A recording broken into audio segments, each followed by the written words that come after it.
It had been years since my mother died. When my father said, "I want you to meet her," a strange tightness curled in my stomach. We were to meet on a Sunday afternoon. "It's just casual," he said, his eyes alight with a joy I hadn't seen in so long. "You'll like her." I arrived early at the restaurant. Cream blouse, jeans, casual, but not careless. I was halfway through a glass of water when she walked in.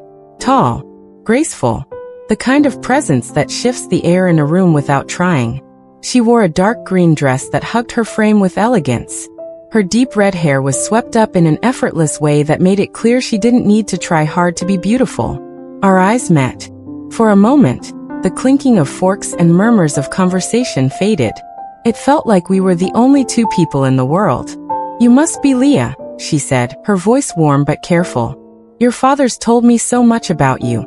I stood and shook her hand. Her skin was soft, her grip firm. For reasons I didn't understand, my cheeks flushed. "Nice to meet you, Claire," I said, forcing a polite smile. We sat. My father talked the most, cheerful, open, glowing with hope. Claire asked me about my job, my hobbies, my dreams. She listened with this intensity. Every smile from her felt like it carried weight. It was more than kindness. It was attention, deep, focused, deliberate. After dinner, we moved to a quieter corner for when Dad returned. Claire slipped back into the charming version of herself, the composed, sweet woman he was clearly falling for. But as we stood to say goodbye, her hand brushed mine. Lightly, barely there. But it stayed with me, like a spark on skin. I knew then this wasn't the end of the story. She became a part of our lives effortlessly. Every dinner, every Sunday morning coffee, always around, always close. But for me, every time she entered a room, it felt like the oxygen thinned. I told myself it was the adjustment, the loss of my mother, the strangeness of a new woman stepping into our world. I rationalized my unease. I labeled it grief. But none of those explanations explained the way my heart would race when Claire looked at me a second too long. One evening, while my father was away on a business trip, Claire called. "Dinner? Just the two of us," she said. I should have said no. But I didn't. Her door opened and there she stood. No makeup, soft sweater, jeans, her hair loose around her shoulders. She smiled. "Come in. Dinner's almost ready."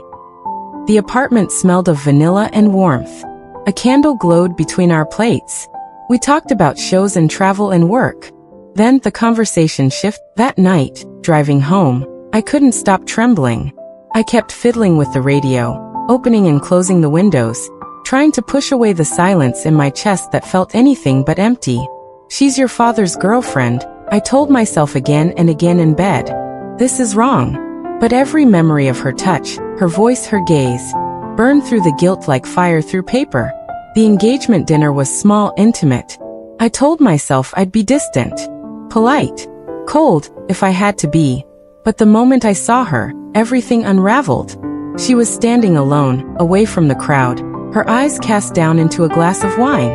I moved to her without thinking. "It's a bit noisy here," I said. She gave a small smile. "Sometimes it's easier to get lost in the crowd." The silence that followed wasn't awkward. It was loaded, with everything unsaid. And then, without permission, I stepped closer. "Leah," she said again. "We're not doing anything," I whispered. But our faces were close enough to feel breath, close enough to fall. She reached out and traced her fingers across my cheek. A feather-light gesture that sent heat flooding through me.